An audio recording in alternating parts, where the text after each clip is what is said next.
It is just a huge honor for me today to be podcast interviewing Trevor Maurer, who is the president and CEO of SmileSource, and Jamie Cassidy, who's the vice president of business development and member support. Trevor is a highly experienced leader with a track record of generating results through leadership, talent management, and cultural development. Maurer thrives on challenge of successfully turning around, building, and creating enormous growth opportunities. As a graduate of the University of Saskatchewan, where I assume he saw and met Bigfoot, Maurer was recruited to Procter Gamble, where he became their top sales representative in less than 2 years. He spent 12 years of rapid and successive promotions in both sales and marketing at P&G and Novartis in the U.S. and Canada. He then rose to CEO positions in both venture capital and private equity-funded healthcare companies. Maurer currently serves as president and CEO of SmileSource, where he has grown the company to over 630 independently operated franchise dental practices with an average practice size of $1.2 million in annual production. Based on current projections, SmileSource will be the largest dental group in the U.S. by 2020. And then his co-partner here, Jamie Cassidy, Vice President of Business Development and Member Support. She loves enriching lives by enabling dentists to reach their full potential. She's highly energetic and results-driven sales leader who thrives on the challenge of crafting positive changes. Some of her strengths include effectively training others on leadership, talent management, and culture development. Her passion and tenacity has earned her the description of relentless on more than several occasions, which she considers a compliment. It's such an honor to have you guys on the show. I first got interested in SmileSource because I was aware of the success that Vision Source, your sister company that started before you guys, had with the 30,000 optometrists. You guys got 3,500 of the 30,000 optometrists to become a member of Vision Source, and then dentists started asking you guys to do for dentistry what you guys did for optometry. And it's really interesting. And you got a background in private equity and venture capitalist. You know, a lot of dentists are afraid of these DSOs. Would you say that SmileSource is an answer to the DSOs? Yeah, I absolutely would say we're the answer, because as an independent dentist, you can't compete with a 500 location or even a 50 location DSO. But if you work together and aggregate your power, then that's a chance for survival and thriving, actually.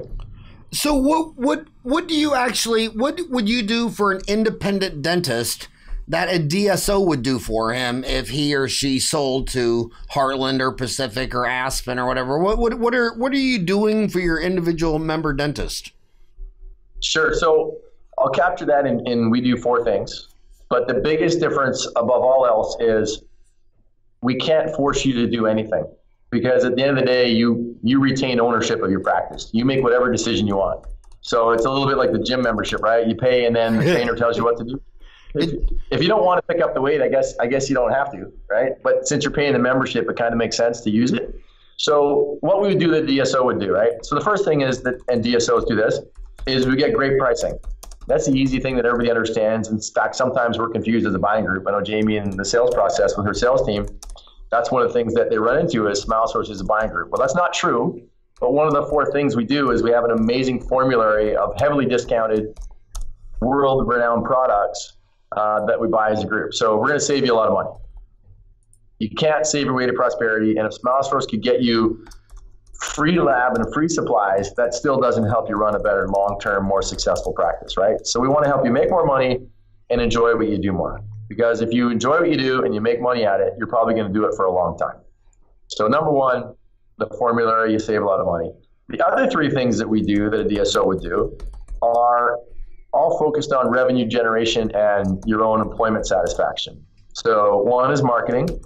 We have an outstanding marketing department and internal and external agencies that we provide to help you make a really good marketing decision. Dentists get called upon by all these different marketers that are going to save their practice all at the same time. And what we do is we vet them. We share across our 650 locations, the best ones. We share case studies on what's worked and what hasn't.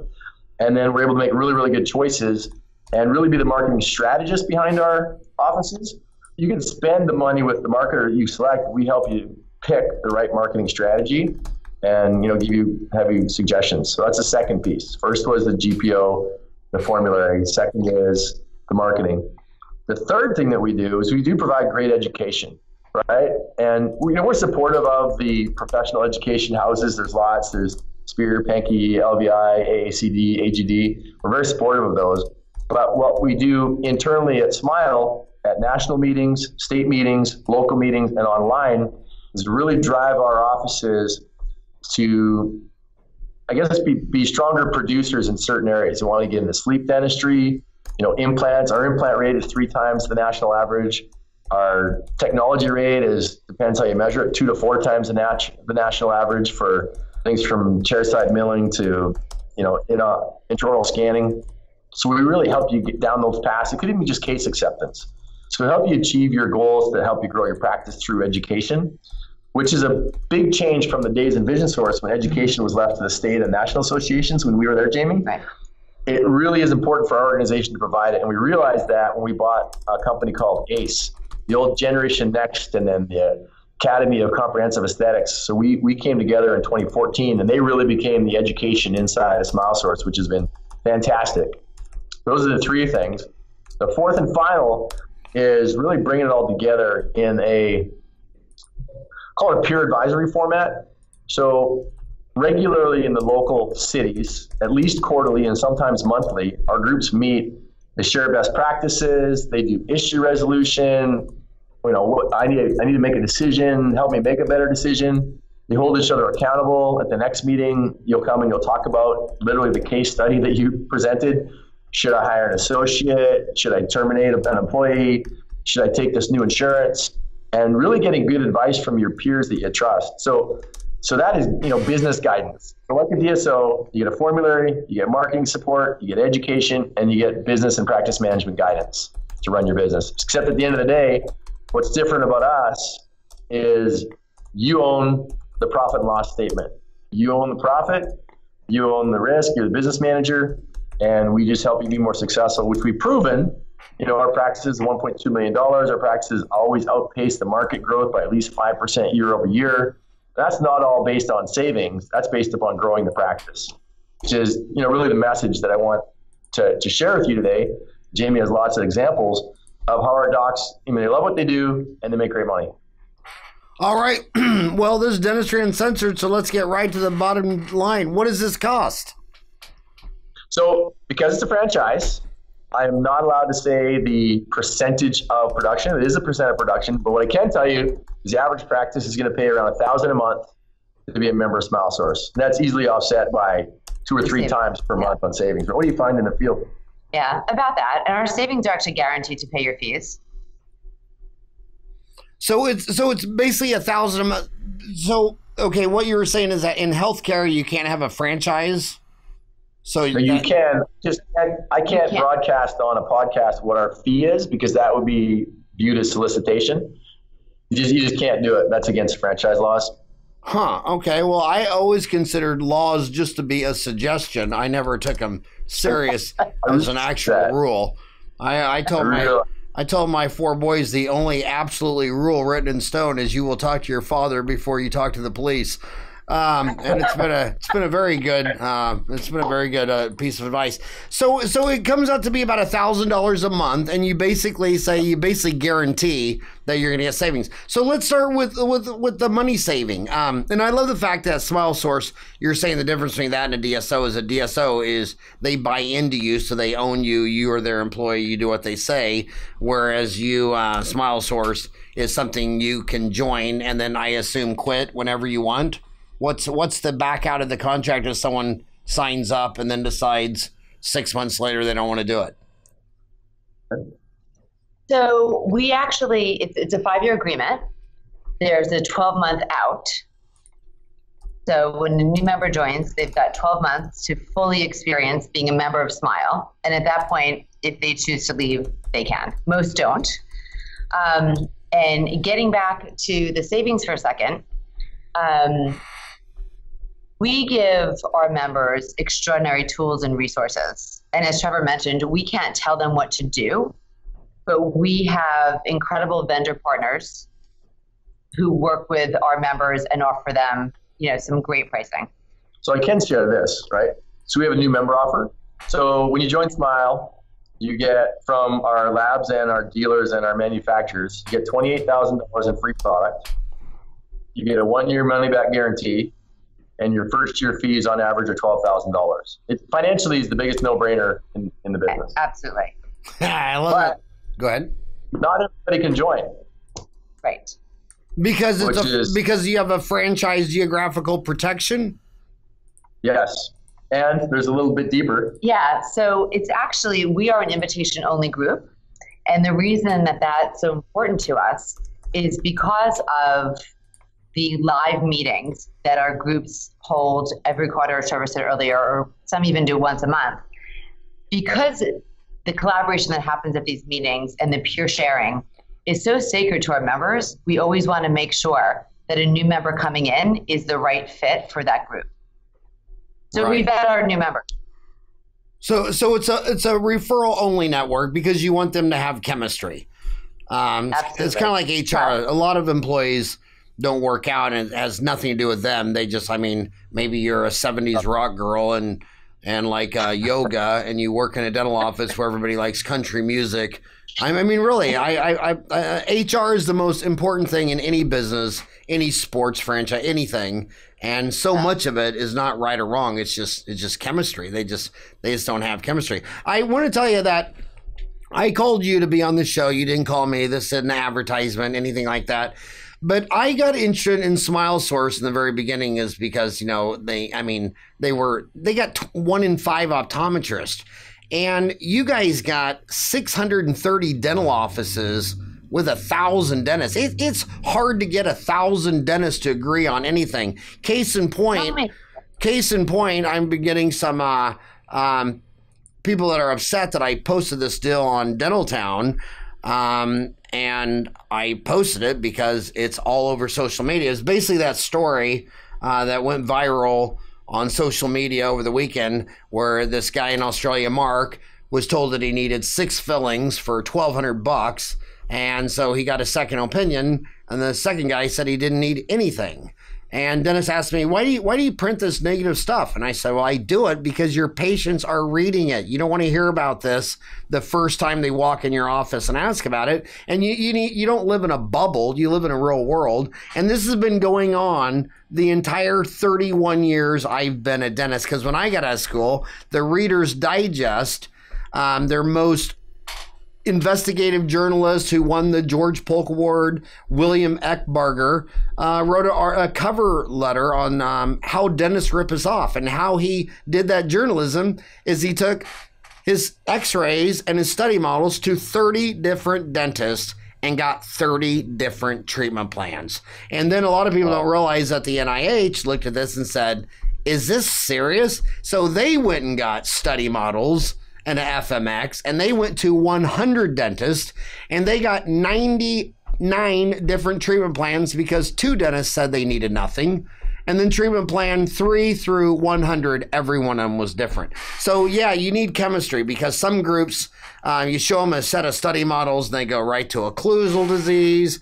Some are, you know, the dentist, it's not a standard, it's not like an assembly line, like when you make 10 million Model Ts, every one of them's the same. I never understood how the DSO thing could work because I don't think the success in a business is saving money on supplies. It's how that dentist diagnoses, treatment plans, and presents. So that's pretty interesting. When you talk about saving money, let's go to that. Some people, what do you think labs and supplies should cost a dental office? So where should you run? So I think you should run, max 4% on supplies. It's hard to say labs because if you're doing high-end cosmetic or single crown at the back, right? So I think that's running 4 to 5%, maybe 6. But again, when you're doing, $25 million in lab like we are, you can get really great rates onshore for both, for lab specifically. So so when somebody takes in your office, I mean, there's a lot of dental offices that run 6% supplies and 10% labs. And is that when you get a new member, is that usually a great starting point of saving them money? Oh, for sure. Yeah, absolutely. But you know what? kind of getting back to what you were saying a couple minutes ago with the chemistry, that is so important to us, but we are also extremely mission-based, right? So the one thing that all of our members have in common is that they are fighting with us to preserve and protect independent dentistry. So the savings is fantastic, but at the end of the day, our members are members of SmileSource because they're mission-based. Dental Economics had an article, I think it just came out last week, Howard, that talked about how DSOs are in the schools and they're telling the students the only solution you have, you got to come work for us. You'll never pay down your $350,000 in debt, and then you're going to get married, you're going to get a house, you're going to need a car, and you're going to need $1 million in debt. You need to be an employee somewhere or you're never going to make it. If you model that out, if you look at that article and you model out the income from working in a DSO versus buying or starting a practice, and you model that out over 10 years, they're going to make almost twice as much money net working for themselves and growing equity in a practice and the ability to how much more basically money? You can get up to double if you look at what you're going to do in terms of the ability to give yourself raises by producing more versus being an employee. So we're really interested in that. We're running some financial models on that article to make sure that we can promote that to students, that there is an option, because no one's talking to them in the schools right now that there's an alternative to corporate dentistry, right? You've heard all the stories about the entire graduating class goes and works in corporate because that's who's there. That's who's buying the pizzas, doing the beer nights, and sponsoring the classes. Right. It's so easy. You can go into any dental school, and if you offer pizza, you'll get the whole damn school. And so someone would only go in there if they had something to sell. So these kids are massively exposed to DSOs who tell them this is, that when Howard got out of dental school, all the pharmacists were independent practitioners, and now all the pharmacists work for Walgreens and CVS, and Howard's a dinosaur, and give up today and join the DSO side. But it's so easy to counteract that argument, because anytime any kid tells me that, I say, okay, well, go find the graduating class 3, 4, 5 years out, contact them all and ask them if they're living happily ever in a DSO. And what you will find, and what I will find, is that they have a different job every year until they finally decide to take the plunge and dive in and open up their own thing. If you want to get 1,000 people to agree with you, you need to join the Army and have a bunch of young recruits, 17 to 18 years old. But don't recruit 1,000 dentists that all have 8 years of college. And if you show them an FMX and a study model, everybody sees something differently. But now they're all of a sudden going to agree with me and the DSO president. It's a batshit crazy business formula. And I've lived through it twice now. So remember, I got out of school in 87.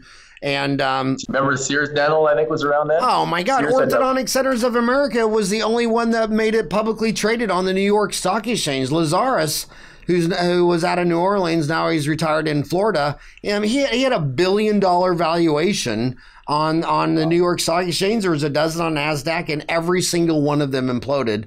And they all imploded for the same reasons that now, three decades later, it's the same thing. And herding dentists is like herding cats. They're not a bunch of humble people. They know everything, and they're not going to agree with anybody, including you or me. So, it just is what it is. It's not a system for a bunch of yes people. But I think it's interesting. And you also said something very profound, because a lot of people in the study club they'll be hearing, oh my God, labs should be 5%. Mine's 12%. Yeah, buddy, you're a prosthodontist, or you're a big cosmetic dentist and you're doing veneers and full mouth. When we're talking about labs should be 5%, we're talking about, over 90% of all impressions sent to a lab are for a single unit. So if you're mostly doing single unit dentistry, yeah, your lab supplies should be 5%. And now on supplies, who are you getting? Are you getting your supplies from one guy? Is this like a big bulk purchase from Shine or somebody, or do you shop them around many places? No, we don't shop around. We have 5 authorized dealers. We have Darby, Shine, Burkhart, Nashville Dental, and Atlanta Dental. So, Burkhart, Nashville, Atlanta, clearly a regional. Burkhart's like a Western U.S., and then Nashville is, Tennessee and surrounding states, and Atlanta Dental has the kind of the southeast below Atlanta. And then Darby came in as our first true national dealer. They're a telephone dealer. They did an exceptional job. And we ended up bringing Shine in because there is a segment of our membership that wants what we call a walk-in rep. So if you want a walk-in rep, they're a great national option as well. But if you buy from Benco or Patterson or the others, those are not authorized dealers, and you don't get our pricing. So it's Darby, Shine, Burkhart, and Atlanta Dental Supplies? And Nashville, yes. Atlanta Dental Supplies and Nashville Dental Supplies? Yeah, it started regionally. So when we were small, Howard, so Burkhart was the first real dealer that we had a walk-in rep with. And then as we started to expand to the east, we then went with Atlanta Dental and Nashville Dental, and that was fine for our footprint. But I guess you couldn't keep the good news from hitting the Northeast U.S., and we started having all these offices up in the Northeast, and we had no dealer. So everything was being mail ordered by, Burkhart, Atlanta, and Nashville. They're not really, at the time, they weren't really mail order type, telephone type companies. So we added Darby, and that was a great solution until we started buying a lot of equipment that needed service that Darby didn't have in the Northeast. And that's when Shine came on. And all five, it's amazing. We have 5 of those dealers. At least 95% of our supply purchases flow through them. So it really is very good utilization of our dealer partners. We've had our members use our vendors because they want to. We can't force them, right? But whenever we bring a vendor on, their sales chart goes up, and whenever we take a vendor off, their sales chart goes down, because our members know that if they support those that support us, we'll all do better together. And it's that way for education and marketing, even the collaboration. You talked about study clubs and the models. I agree with you clinically. We don't push really anything clinically at the study clubs. You can bring up discussion items. Our study club meetings, our member meetings are primarily focused on business, on really helping them make better business decisions with a peer advisory board. And that's something in dentistry that's just not focused on. Interesting. So then next you talk about revenue generation. And is revenue generation from help from Smile Source, is that mostly marketing? Or is that also treatment plan presentation? Marketing, treatment plan, anything in the educational element. Like, so Melina Cosby in Texas, we worked with her to introduce sleep to her practice, and she added $100,000 to her practice the next year, right?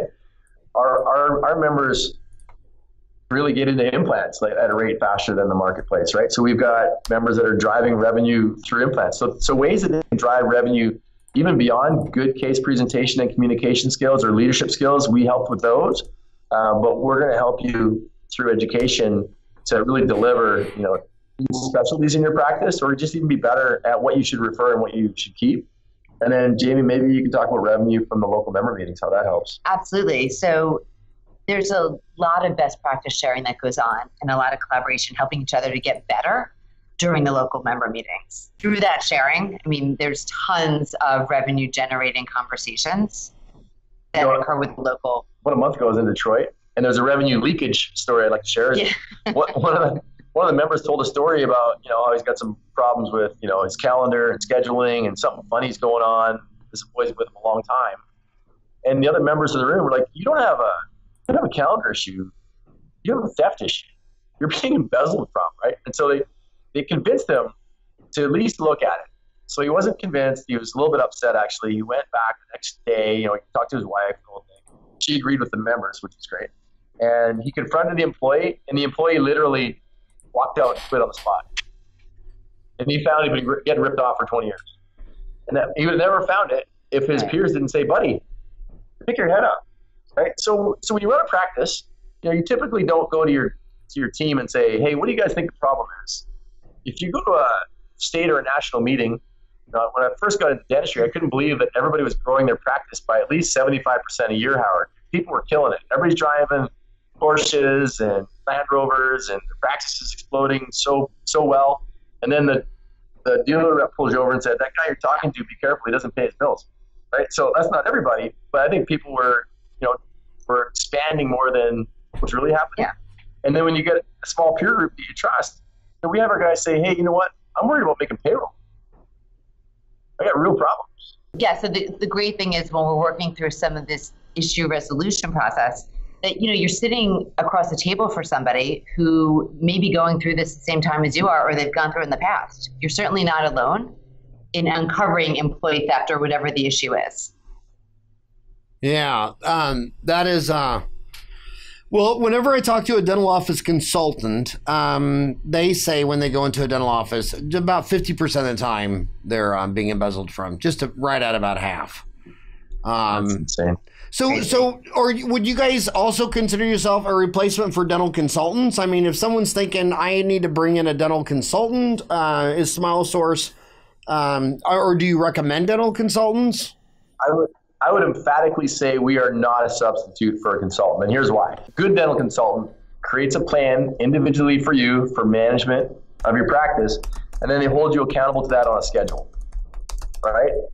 What we do is we help with broader-based business decisions, and the schedule is the frequency of your attendance at the meeting. So if you're the kind of person that doesn't keep a good schedule or doesn't keep yourself on task, that's not going to work for you, and that's most people. So we work with a lot of dental consultant companies, and we love them because they help our practices grow revenue, right. And we're very accepting of what they do. And I think people need. Who do you think are the best dental consultants? You want to go on this one? You got it. So at the risk of offending people, right? So broad stroke, anybody that delivers, right? We've had independents work with our guys, and if they deliver, they refer them around locally. Nationally, when it comes to mine, is Fortune Management. They've been involved with us for a long time, and they've done a really nice job. Bernie Stoltz there. I know you know Bernie Stoltz. And I don't think there's a company that I would say isn't good at dental consulting, because our docs do use whoever they choose. Right. We have a lot of experience with Fortune, and they've done a nice job, though, so I can definitely speak to that. So Fortune is your favorite? They're on the list. Yeah, absolutely they are. They've been with us for a long time. We brought in, I guess, 2 years ago, Roger Levin, I'm sure. Right.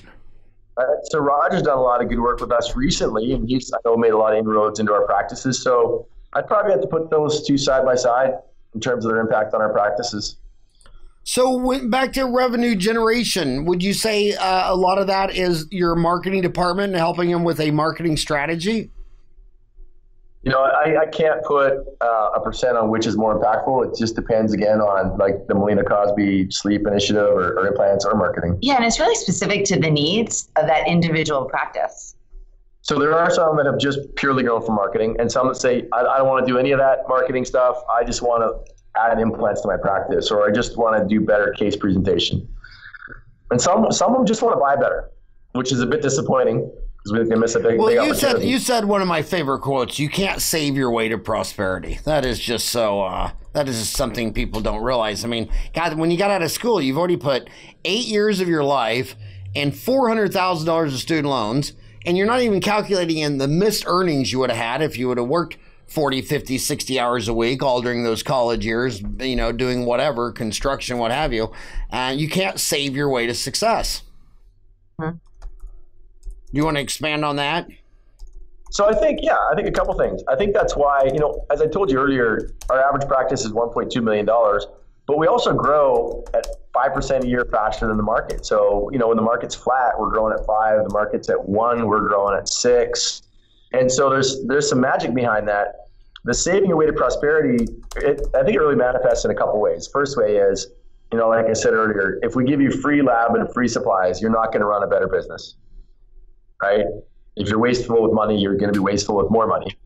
But the second piece is practices that this is the interesting part. We don't interview or recruit or accept practices of one size or another. If you're a big practice, we're not more excited for you to join than if you're a small practice or where you are in the life cycle of a dentist.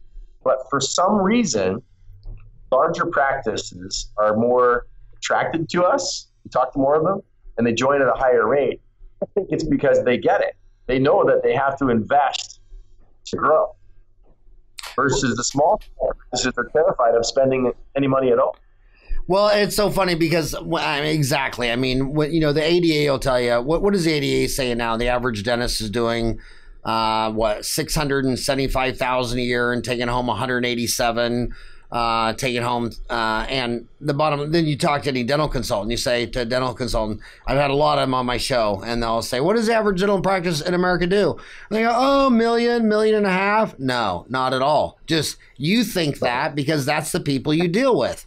So people that are getting dental consultants, they're in that upper, 20, it's the 80-20 rule. People that are bringing in dental consultants, they're the type of person who's just going for it. I imagine the 1,000 dentists that your guys are working with in 630 offices, that's the higher echelons of people going for it. I mean, unmotivated people, burned out, fried, given up, thrown in the towel, aren't going to hire a dental consultant or join SmileSource.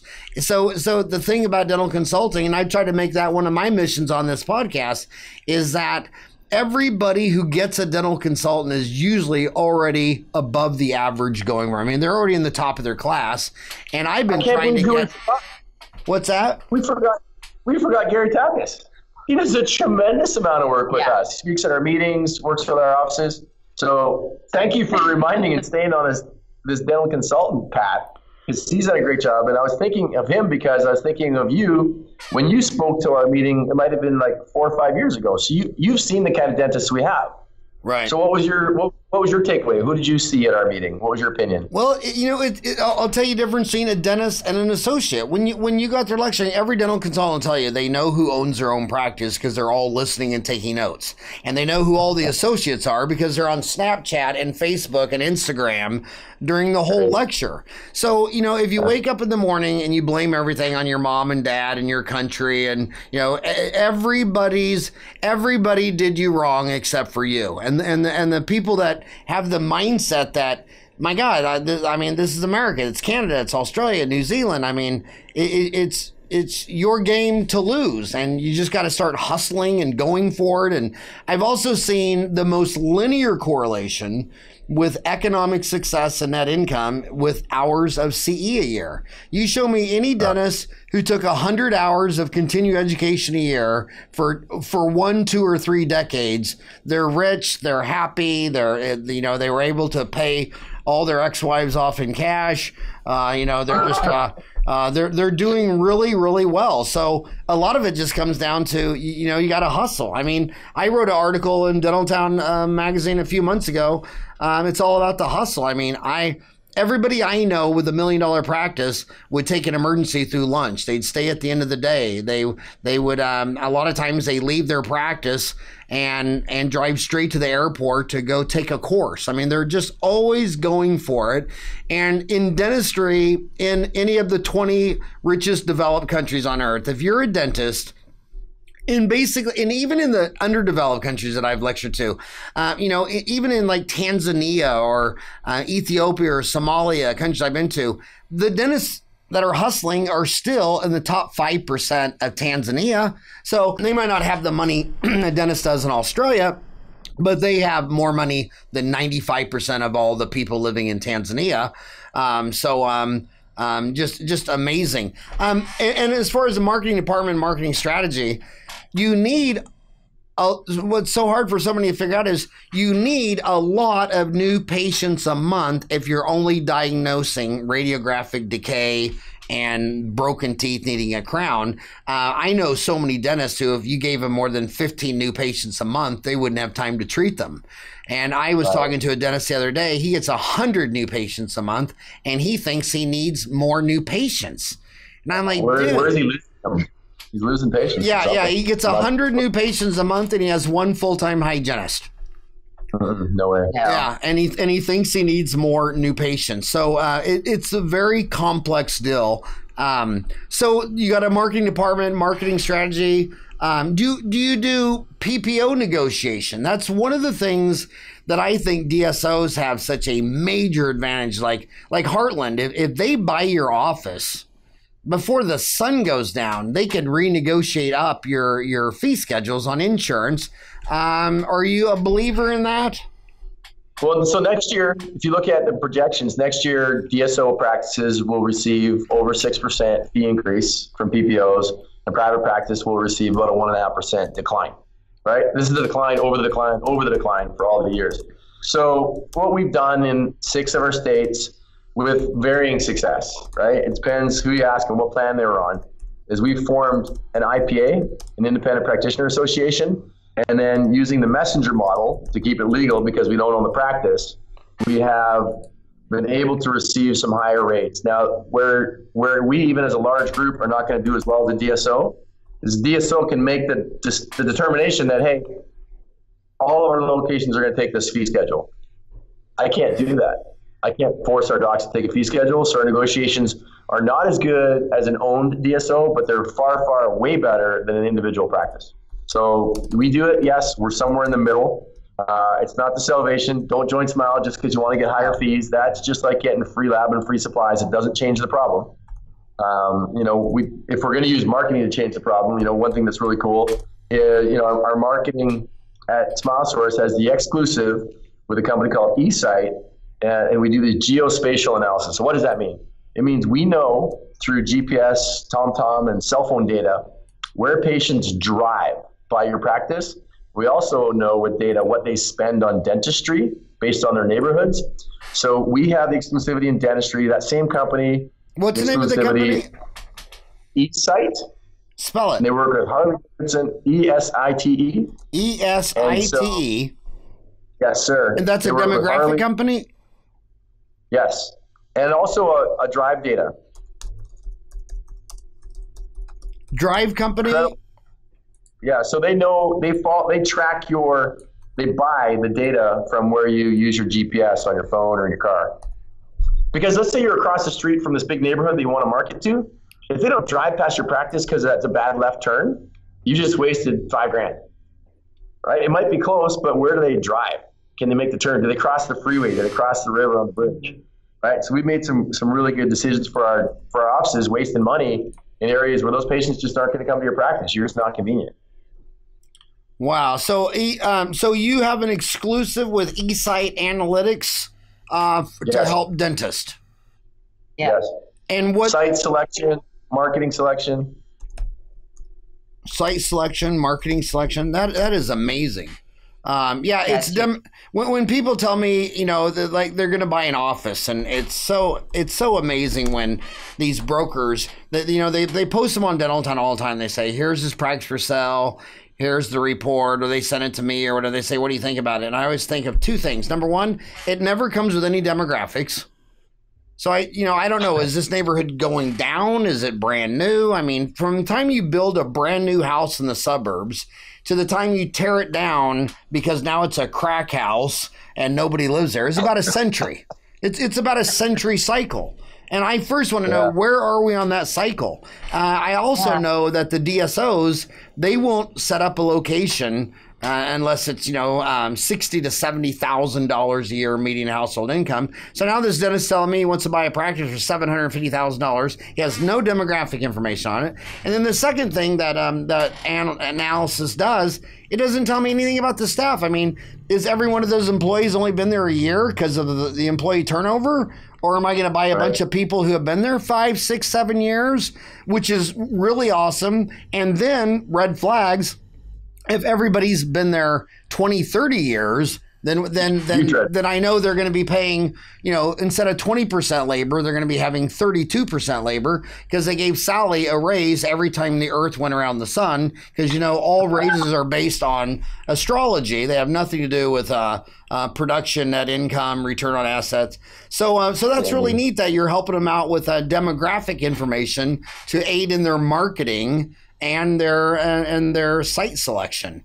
I want to get into some of the other stuff. The people listening to you are a lot younger than most people that listen to this show are younger than my children. My oldest son, Eric, is 29. I always say, send me an email, howard@dentaltown.com. Tell me who you are, how old you are, or leave a comment on YouTube. It's youtube.com/Dentaltown Magazine.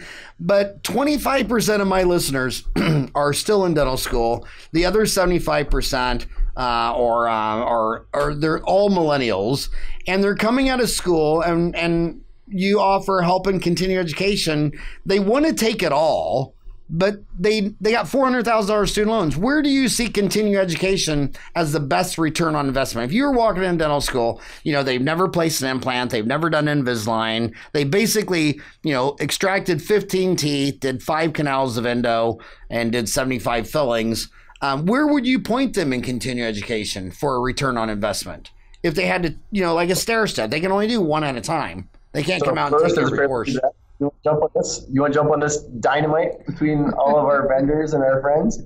I'll take the grenade.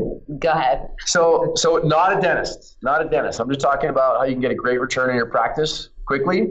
I think ortho is quite simple in terms of the case workup. We work ClearCorrect and 6 Month Smiles, and they do such a great job. I know every dentist listening to this is going to cringe, right? But I feel like I could do it. I would not do it right. I wouldn't do it clinically perfect at all. But the casework is so good from these labs. If you're a good clinician and you can follow and have a good relationship with the case manager, I think ortho is a great place to start. If you just look at people in your chair and say, hey, have you ever thought about changing the way your smile looks? 90%, what's the number? You know it. 90, 85% say, yeah, I've thought about it. Whitening, cosmetic whitening. That's like not even sexy anymore in dentistry. Nobody talks about it. There are so many consumers. I'm not saying patients because we don't do a good job of talking to them as an industry. So many consumers, they want to whiten their teeth. Like if you just ask some simple cosmetic questions, do you want them to be whiter? Do you want to be straighter? I think that's a huge pickup for a new dentist. And then you can get into, once they've, I guess pardon the pun, cut their teeth, but once they become experienced, clinically, and they want to start getting into the cutting or implants or sleep dentistry where you start opening the airway, a little bit more complex clinical. I think ortho, then implant or sleep are a really great path to get though. I think not enough endo is done. But wait, let's stay on ortho before you jump off ortho. You said you recommended stay on ortho. You said you recommended ClearCorrect. Now the ClearCorrect, that's owned by Straumann, correct? Yes. So you chose that instead of Invisalign, and so why is that? Oh, that's a deep story, some of which I can't get into online. It's Dentistry Uncensored. You can even drop the F-bomb. Hey, tell you what, I'll send you a text and you can read it. But seriously, why now Straumann, they're the largest implant company in the world through mergers and acquisitions. They bought Neodent implants in Brazil, MIS out of Israel. It looks like all the major patents have expired on these clear aligner treatments, and I've seen a burst of probably 20 new entries around the world offering these clear aligners. But you chose ClearCorrect, owned by Straumann, and tell us why. Directly. The direct answer is when we were small and we wanted to work, we always want to work with the most well-known brands, right? Frankly, Invisalign didn't want to work with us. They didn't want to work with us as a group of independent dentists. They do work with DSOs. They didn't understand us, didn't know how to qualify us. Their words, not mine. And so we said, okay, we want to work with someone who wants to work with independent dentists. And ClearCorrect stepped up huge. They've done great education. Their pricing for our docs is phenomenal, and we've grown, exponentially, almost doubled many years. But our growth with them has been fantastic because they've done such a good job educating our dentists how to do it. And 6 Month Smiles, Lori DeWelt over there has done such a great job educating our docs and growing with us. They came right after ClearCorrect. Who's the name you dropped? Who's the name you dropped? Lori DeWelt. And what does she do there? She's their group sales head. I gotta tell you, I had go continue. So I think Invisalign missed a huge opportunity. So I mean, now that we're doing $750 million in dental production, I'm sure they'd love to work with us, but we want to support those that got us here, right? You dance with who brung you. I love that. That is I think I've had the same view of them. The CEO of Straumann, when I asked him to come on the show, he was number 839, and Marco Godola came on, and it was the only podcast. He was so busy, and I was so busy. The only day he could do it, I was lecturing in Canada. So it was the only podcast I did filmed in front of a live audience. And I said, well, I have no idea, what anybody's going to ask you. I mean, I can tell you I'll always behave myself, not. But I have no idea what the audience can do. And they gave him some of the hardest questions and answers, and he's a real world guy and answered them, and it was just amazing. And then when I send emails to the CEO of Invisalign, it's just crickets. You don't hear a thing. So I had the same experience with them. Yep. But so you recommend ClearCorrect. What about then? What would your scanner be? Because when you talk about technology, CAD/CAM, the better buy is oral scanning. Invisalign is owned by Align Technology, which owns iTero. So then, what oral scanner are you going with? So I can tell you how we act. So in June of last year, we bought $1 million of the Trios, right? Trios scanner. So there's tons of our offices have Trios. We had upgraded from technology. We were with 3M digital scanner. We had about 160 of those, I think. And then I'd say we upgraded to Trios. We have a great partnership with Dentsply and Cable Kerr, but Trios has really been the favorite of the members lately, for sure. And do you recommend do you see it's a better buy for CAD/CAM or the Trios oral scanner from Copenhagen, Denmark, 3Shape? So explain what you mean. Are you talking about chairside mill, or are you talking about just the scanner? Just the oral scanner. I'm a big believer in oral scanning just because every lab tech CEO that's come on this show has told me that when you send in an impression, polyether, polyvinyl, they're getting about 5% remakes. When you send in an oral scanner, it's only 1%. When you send in an impression, what's that? Thanks for saying that. When I came to dentistry, the first thing I did, obviously learning about the industry, I toured labs, and they take a model and they scan it. And I think, well, why don't you scan the patient? Yeah, Well, when I got out of school in 87, there were actually 30,000 labs. Now that number's been cut in half to 15,000 just because anybody could be a lab man in 87. All you needed is a flame and some wax and a spatula and a mixing bowl. But now you need all this equipment. But back to the oral scanners, does your mentoring groups, does your focus groups, do they think oral scanning is better than taking an impression with polyvinyl polyether? They do, and if you look at the amount of numbers, I think we're running around 70% of our offices have oral scanners, and the industry is maybe 15 or 20. So just through our utilization, we support that. And you're asking me to give you the specific answer. Yeah, the Trios is the darling for sure. The value for the dollar, it's very, very high quality. Our SmileSource pricing is incredible, and our guys love it. And so 70% of SmileSource dentists use 3Shape Trios or oral scanners? They have a scanner in their office. Okay, so 70% of SmileSource dentists use a scanner, but do you know what percent would use the one you recommend, 3Shape? I mean, is that the most used among your dentists? It is. It is? And who would be your second most common? Do you know? So the second most, I think, would be 3M just because of legacy. We had so many of those. I think there's a bunch of those around, but I would suggest their utilization is a lot lower. Trios is just easy to use. Yeah. And then if you look at utilization, though, we also have over 150 practices with Dentsply's chairside mill. Yeah, the CIRC units. So let's go to CIRC then. Do you think that is a great idea? I mean, what percent of CIRC CAD/CAM units right now do you think are just coat racks? Oh, my opinion, not based on any data, at least a third. Just from seeing our offices, see a CIRC and to be used in any meaningful way. Well, we had. We had the top dog, Pat Bauer of Heartland Dental. They have 915 offices, and on their mergers and acquisitions, they bought over 100 offices that had CAD/CAM, and 80% of them were not being used. Wow. That's an expensive coat rack. At least my coat rack is a treadmill at home, and and I like it because you can actually hang the hangers on that thing. Right? Because let's say you're in SmileSource and you're paying $40 or $50 for a single unit posterior crown, how do you justify making that in a CIRC? Right.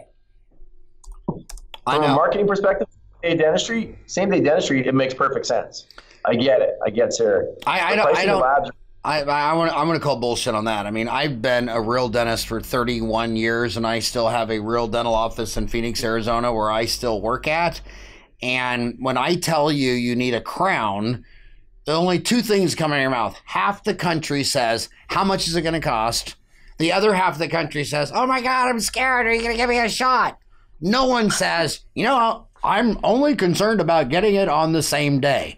It's like if my doctor told me I had prostate cancer, I wouldn't say, well, only if you can fix it today. I mean, if you can't do same day prostate surgery, I'm out of here. I mean, same day is a marketing mythical legend. And my lab man, who I've used up the street for 3 decades, on that rare occasion where someone comes in and says, oh my God, is there any way I can get it today or tomorrow? I'll call my lab man, and since I don't abuse it, he always says I will. So I the same day thing, unless Phoenix, Arizona is different than the rest of the world. I mean, I don't see any data on this huge demand for same day, but I see monster data on this is expensive. Do you take my insurance? Can I make payments? And my God, will you put me to sleep or give me nitrous, or can I have a Valium? And I mean, same day. I don't even think it would make the top 10 questions if I told you needed a crown. I don't even think same day would show up in the top 10. And anybody who tells you that it's the main thing is drinking something other than bottled water. How do you really feel? Yeah. By the way. Well, and the other thing that I don't understand is that everybody teaching it says that you can do it in an hour. But everybody that I talk to, it ties up that chair for 2 to 3 hours. And back to the prostate exam, would you like a 2 to 3 hour prostate exam, or would you like, a 10-minute appointment and come back in a month? I mean, I don't think anybody wants to sit in a doctor's office for 2.5 to 3 hours. And then here's the moral hazard, because, everything is an actuarial risk analysis versus moral hazard. When you've been sitting there 2.5 to 3 hours, then I go to try it in and it's not quite right. I don't have the guts to tell you to sit there for another hour, an hour and a half while I remake it. So you cement an inferior product. Whereas if you just came in, I took off the temporary, tried on the crown, and it was that 1 to 5% remake, you only been in the chair 10 minutes. And I said, Trevor, I'm sorry, man, it's a B. And I don't cement Bs. I only cement As. Sorry, dude, I got to re-impress in the back. That's not that big a deal. But if I said, hey, Trevor, did you like the last 2.5 hours? We need to do this again. I mean, it's, I don't know. But anyway, but do you recommend, so if some new kid was coming out of school, she's got $400,000 student loans, she's 25 years old, and she's point blank asking you, she's saying, Jamie, you are in practice development. You've seen 1,000 offices. Do you think I should commit to CAD/CAM and go out and buy a $135,000 Dentsply Sirona CEREC machine and start flying to Scottsdale and taking all these courses? No. I'm sorry, I couldn't hear you. No. But what I would recommend is once they join SmileSource, they will have now 1,000 mentors who will be able to walk them through exactly what they should be doing and when and how. And how to build their practice. Yeah. And same question with oral scanning.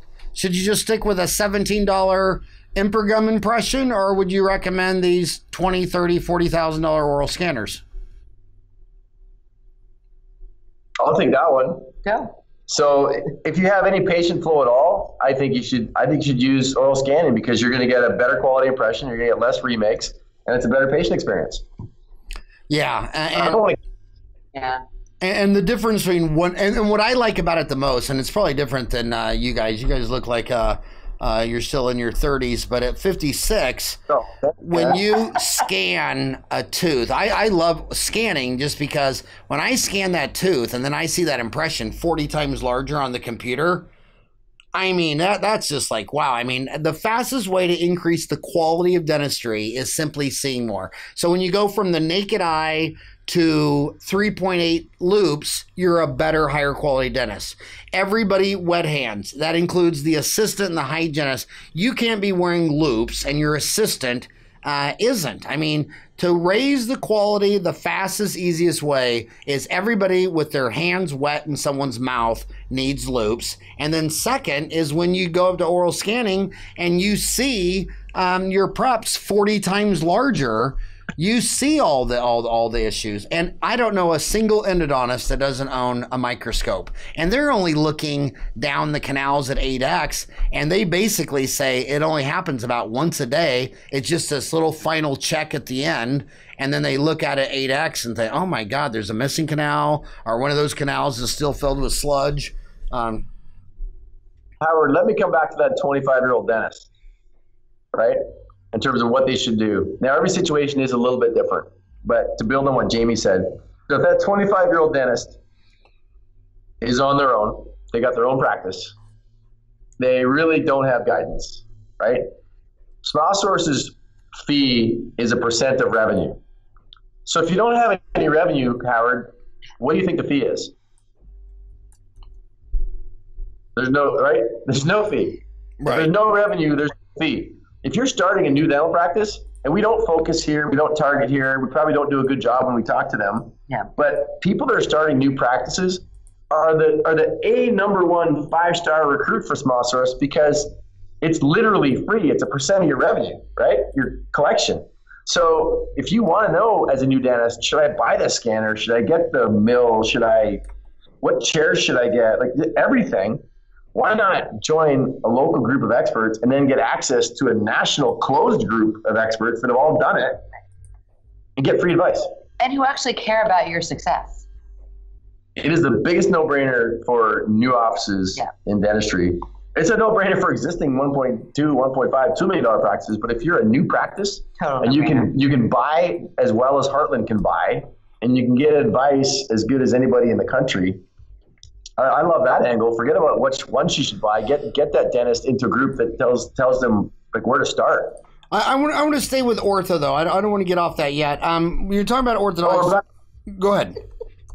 No, good. That sounds great. You said Clear Correct, which is owned by Straumann, and did you also say six? So we started working with Clear Correct long before they were owned by Straumann. Okay. Well, I think he said on my show that he bought Clear Correct because they were working with you. I believe that's true. He said when he saw Trevor was working with. So the other one you said was 6 Month Smiles. Exactly. Yes. Now 6 Month Smiles. That's and on the website. That's numeral 6 Month Smiles. So numeral 6 Month Smiles. What are your thoughts on that? Again, different product, but great technology. Our members have good success. So I'm not a clinician. Jamie's not a clinician. I can't say, well, clinically it's better because of ABC. All I can tell you is ease of use, success in the practice, growing the revenue, patient satisfaction. And those two products our members have had great success with, and it's driven revenue. So the doctor's happy, the patient's happy, and we're happy. So simple to use. So again, she's 25. She's $400,000 student loans. She came out of school, and she can't take everything at once. But you said, continuing education, good return on investment. You liked orthodontics, which I'm a huge fan of orthodontics and implants simply because a third party is not setting the fee for you. And if you want to know one of the reasons Straumann is doing so well and implants are doing so well is because in all these, quote, panacea socialized medicine countries where it's everything you want to be, when I film podcast in Tokyo for this show, in France for this show, in London, they tell me, and a lot of them would tell me off the record, especially in proper etiquette countries like Japan, that the national government only pays you $100 for a molar root canal, but they don't set the fee on implants. So of course they can't do molar endo. They said in Tokyo they would need at least $800 to break even with that high overhead. So so everything I've learned about socialized medicine is why I don't want it for me, because I only know a lot about dentistry. And in all the countries that have socialized medicine for dentistry, it's frightening. It is absolutely frightening. And so I believe if you pay $1,000 for an iPhone, you should pay $1,000 for your damn crown and get it done right. So I promote ortho because, again, you can be an insurance provider on a PPO or be accepting Medicare, Medicaid in, Cambodia, Vietnam, Paris, France, whatever, and they don't set fees on braces or implants. So you like Clear Correct and 6 Month Smiles. So switch over to implant dentistry. What are your thoughts there? So, implant dentistry, again, the work, so let me step back. The work's already in the files, right? When you're growing your practice or buying a practice, there's ortho work in the files. There's implant work in the files. You know the stats better than I do, right? But there's so many patients that either A, need an implant, want an implant, or don't know it was an option and would love to take it if it's presented to them. So I think the ability to have the communication is so important. So you've got that 25-year-old dentist. Make sure that one of the first things they do is take a communications class, or they can't sell ortho or implants, right? But once they know how to talk to a patient, implants has been such a huge boom for our offices. We've grown faster in implants than we've grown in ortho, by far. You've grown faster in implants than you have in ortho. We have. And when they're a member, are you going to? Do you get them a better deal on implants with a certain implant company? Yeah, for sure. So basically, anything that you buy, you get a better deal as a Smile Source member. But we work with companies that really want to educate GPs, right? So when we first started this whole dance, it wasn't cool to educate GPs in implants 10 years ago, right? That wasn't, because they were going to upset the specialists. So Implant Direct came along and said, hey, yeah, we'll give you the best pricing in the world on implants, give you great pricing for an independent dentist. But more than that is we're going to educate your dentist on how to place implants. Don't we have, isn't the first course free with Implant Direct? Mm-hmm. Yeah.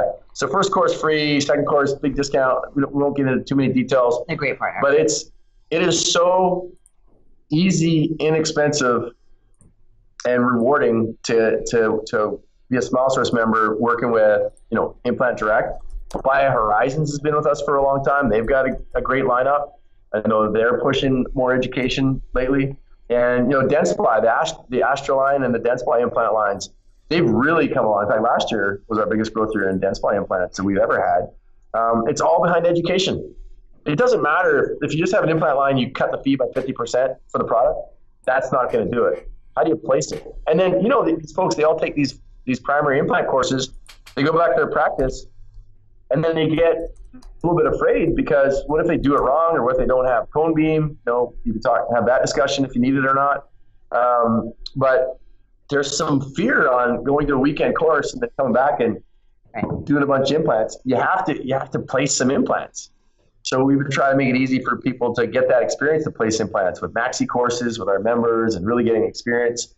I know Jay Elliott ran a great one here in Houston, still runs a great one in Houston. Our members love go to that. Bernie Dunson, Adam Kimwitz run one in DC. So there's lots of opportunities beyond the initial, Implant 101, literally training that Implant Direct would do to get into maxi courses or other advanced training. Dentsply in Charlotte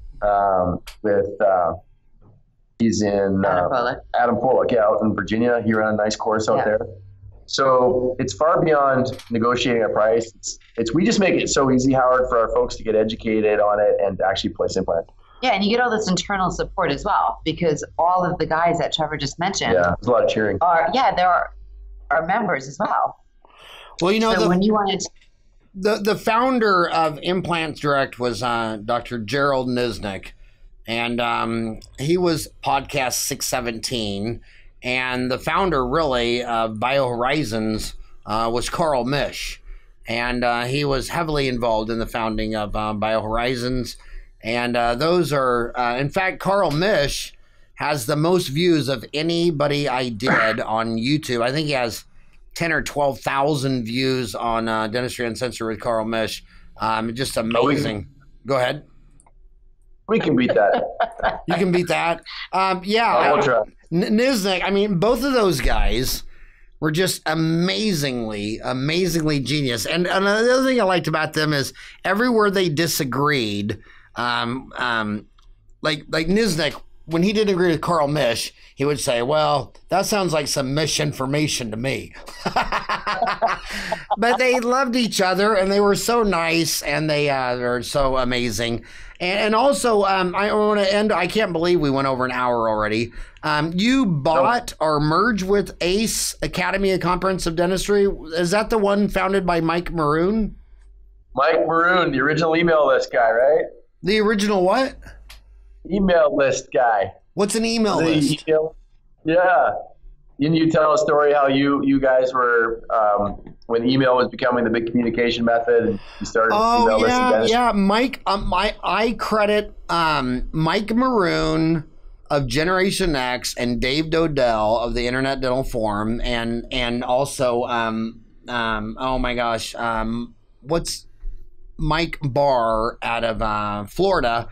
I met Mike Barr first at Yahoo Group started, and so it was something like, I forgot, this is going back into the mid 90s, but something at dentistry at yahoogroups.com, or I think it was CompuServe, and that's where I met Mike Barr. And I can't believe I'm forgetting that. Mike Barr, it's not that I don't love you, it's that I'm getting really old, and Michael Barr. Michael I. Barr out of Boynton Beach, Florida. I think I met him in the mid 90s on a dentist at CompuServe.com, and then it moved to another site, and then it was Mike Maroon with Generation X, and I like Mike Maroon's format. I was on Internet Dental Forum with Dave Dodell and Root ZX with the endodontist out of Canada. But I didn't like the email deal because it wasn't organized. And it was Mike Maroon who went to the message board format, which is what all the scientists still use today at NASA and all those deals. They use a message board format. And Mike Maroon started that Generation X. And I mean, he was the #1 pioneer in dentistry, in social media, and Dental Town. The only thing I did different than Mike Maroon is I already had a bricks and mortar magazine. I had the Farran report, and he was all virtual. Okay. So it was hard to tell everybody about your virtual website, especially back then. You know, when I started Dental Town, I'd be 20 years old this St. Patrick's Day. We launched it on St. Patrick's Day because I'm 100% Irish, and I knew that'd make my mom happy. And when we launched it, we changed the name of the Farran Report to Dental Town. So a magazine is really a direct mail piece.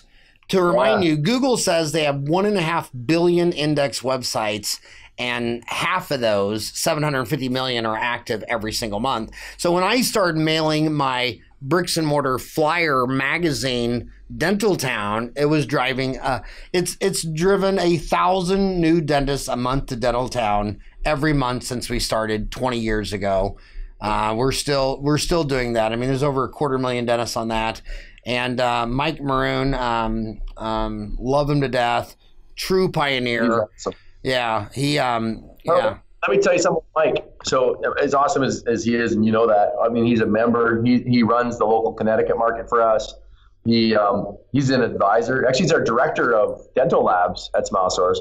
But the best part about Mike that you want to share with your listeners is anybody that's a Generation Next or an ACE member from the past. We're having a reunion on a cruise ship to Cuba this fall, run by Smiles at Sea. If you know Elijah Desmond. Sure. So we're going to do an ACE, not a SmileSource. We're going to do an ACE reunion. Mike and the boys, Dean Hutto, all these guys, Tom Hedge, all these guys, you know. We're going to go on the Smiles at Sea cruise to Cuba. What am I missing? October. Okay, yeah. So if you're an ACE guy, go to Smiles at Sea, talk to Elijah Desmond, and find out about this reunion. It's going to be really cool. Well, it's so funny you mentioned that because he called me Sunday night, and no one in the house wanted to go to Cuba, but they thought, well, let's go, and Dad will go to Cuba, and we'll all go to Disney World. Are you going? Are you going on the cruise? I do not know. I don't know. The kids all want to go to Disney World and have no desire to go to Cuba, and I really want to go to Cuba. I think that would be. I want to go. Come a day early. Let's do that round table. There's an industry round table the day before the cruise. Right. That's right. And Yeah, I think Cuban medicine is, I mean, the Cuban economic policy of communism did not work well, but Fidel Castro did really emphasize medicine. I don't know if people realize this, but the 5-year survival rate of lung cancer is only about 5% in the United States. In Cuba, it's 25%. And they have and I know people from Phoenix, Arizona, who left Mayo Clinic and went to Cuba. I think it's a vaccine or something about that. But now they're starting, Vice did an episode on it.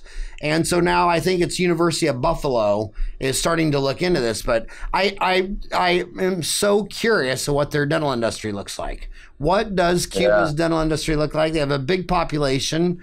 And I think America and Cuba, now that we're flying to each other's countries again, I think there's a big opportunity to really say, hey, what did you learn over there? And here's what we learned over here. And, Havana used to be the greatest city in the whole Caribbean. And well, let's just take a separate trip. Let's just go figure it out by ourselves. We don't need a cruise for that. We'll go to Cuba and check it out. Yeah. Hey, if you ever want to throw a seminar in Havana, I'll go. I mean, I'll go. I'm serious. I am in. I'll go. I mean, I love it. And I loved lecturing for you that one time in Phoenix. That was great. But I cannot believe, man, we went way over. Is there anything you wanted to talk about that I was too dumb to bring up or didn't bring up? No. I think what I really want your listeners to walk away with is, we've got great dentists. I listed a bunch of the names that people know. Like Bernie Dunson is he's on our director board. He's the incoming president of the American Academy of Implant Dentistry, right? We've got lots of folks. Who's that? Bernie Dunson out of Atlanta, Georgia. Gary Rads, Mike Maroon, Tom Hedge, Jeff Osborne, Kathy Fraser, Stephanie Mohan. I'm offending people. Mark Lewis Walford. Kaufman. Pardon me? Lewis Kaufman. Yeah. Lewis Kaufman. Yeah. I mean, there's probably 20 people. Tim Bisga. I mean, we could do this for an hour. So, but the takeaway is, if you look at our roster, there's just such great dentists involved because they are so passionate. The big takeaway, they're so passionate about remaining independent. And if dentists don't choose to work together, they're going to be either forced to work together as employees or coming together in their own groups. So we're an easy option to come together in a large group. You get lots of benefits. No one's going to tell you what you have to do. And the mission of SmileSource is to preserve independent dentistry. It's not to save you on supplies and labs. That's a side benefit that pays for it all. Right. But if you really care about the future of your industry and you got a kid that you want to take your practice over, you just really want to retire when you want to retire, not when you're forced to retire, then we're for you. Well, you didn't mention that you offer financial planning, but you just did. Everything you ever listen about financial planning has nothing to do with financial planning. The only thing you need to know is if you're a doctor in America and you don't get married, then you'll never get divorced. If you don't have a kid, each one costs $250 to $350. So, if you want to know why is that dentist over there retired at 50, it's because he never got married, he never got divorced, he never had a kid. Now, if you're going to get married and have 7 kids and you're going to live in a shoe. If you're going to get married and divorced 3 times, you're going to die at the chair, regardless if you're a SmileSource member or not. So the bottom line is, if you're in dental school and you really want to marry that girl over there named Susie Q, just don't do it. And, just don't do it. My final question. You were born in Saskatchewan. Have you ever talked to Bigfoot? Did you ever go to lunch with Bigfoot? Tell us what you know about Bigfoot. I think he was at one of our college parties, but that I don't recall a lot. So that's all I remember. Well, just try to find out what you were drinking at that party where you thought you might have met Bigfoot, and then send me a bottle of it. I guarantee it was Molson Canadian, 100%. It was mostly Canadian. Well, hey, and any of those names you mentioned, those a lot of the guy taking over president of the Implant Academy. But if you want to send any more of your amazing dentists to come on the show, I'd like to hear about it, because you and I have the same mission. If I thought you know how many opportunities I've had to start a DSO? You know how many private equity people Do you have any idea how many? I mean, Lori's been my president for 20 years, and whenever they send me the whole big email thing, they always want to have dinner, like I can't afford to eat food, and and it's like we don't have time to go fishing because it's not part of our mission. If we thought DSOs, if we thought all the dentists should work at McDonald's, shit, I'd have been doing that 30 years ago. McDonald's. Can I use that word? Amazing. Yeah. Can I use that word? Yeah, and it just I do think a DSO business model could work someday. I just don't think it's been invented yet. Like in law firms, if I join you and work my butt off for 5 or 6 years, I might make partner. Well, if you go work in a DSO, you're not going to make partner. I think the business model that could replace DSOs would be like Price Cooper's Waterhouse. I mean, those big law firms, big consulting firms, it's not a business model where I own all the stock and you're my employee till you die. That's not how that works so if you're going to have partners with highly educated physicians, dentists, and lawyers, that business model has been developed among Boston Consulting, Price, Cooper's Waterhouse, some of the most prestigious international law firms in the world. But I have not seen it in dentistry yet. So I think I still have a huge passion to keeping this private hands, and that's where you and I have the same mission, and that's why I invited you two to be on the show. I just want to thank you for taking an hour of your life to come on Dentistry Uncensored and talk to my homies. I thoroughly enjoyed it. Thanks for coming on the show. Hey, thoroughly appreciate it. Thanks so much. All right, and give Mike Maroon a big hug and a kiss from Howie. Hey, he throws the best parties. The only thing I remember at a Generation Next party is getting back to my at a Generation Next lecture was getting back to my hotel at 4 a.m. and then waking up after all the morning sessions were over. That's the only thing Mike Maroon taught me at any of his seminars.